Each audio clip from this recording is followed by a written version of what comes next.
Hello everyone, hope you're all doing great. This is lecture 4 of research project and today we are going to learn what is plagiarism. But before we go any further, it's important to know that plagiarism is a crime in the world of academia and the consequences or punishment includes the cancellation of the research project or kicking out of students or anyone who is involved in plagiarism.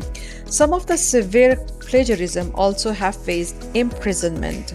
So the message is we are going to say a big no to plagiarism. You might be worried or concerned about to know what is actually plagiarism. So in simple words, plagiarism means when you are going to steal somebody's ideas and you present it as your own, meaning you are using someone else's work without giving them proper credit. You remember the teachers are always saying to us, don't copy paste, meaning don't copy the original work and paste it with your own name. But the question can be, what if you like someone's work and want to refer it in your research project? Yes, there is a way you can do it by using APA style sheet, which means in the end of your project research, you are going to show in the form of a reference list which shows that who is the writer, when it was written, what was the topic, and where anyone can find that article. But there is another question that are we going to use that APA style sheet after every paragraph or after every sentence? No, there are actually two ways.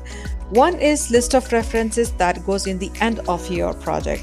The other thing is in-text citation, which means you are going to refer someone's work inside your text.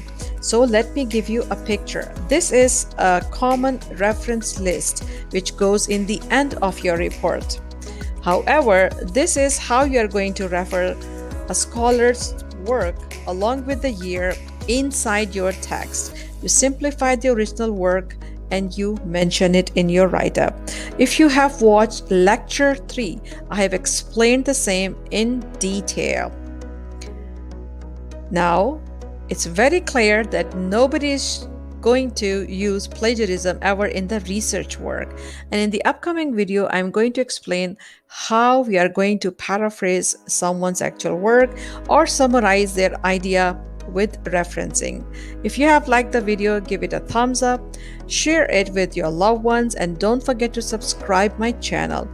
Ding the bell icon to receive more videos. Stay happy, stay healthy.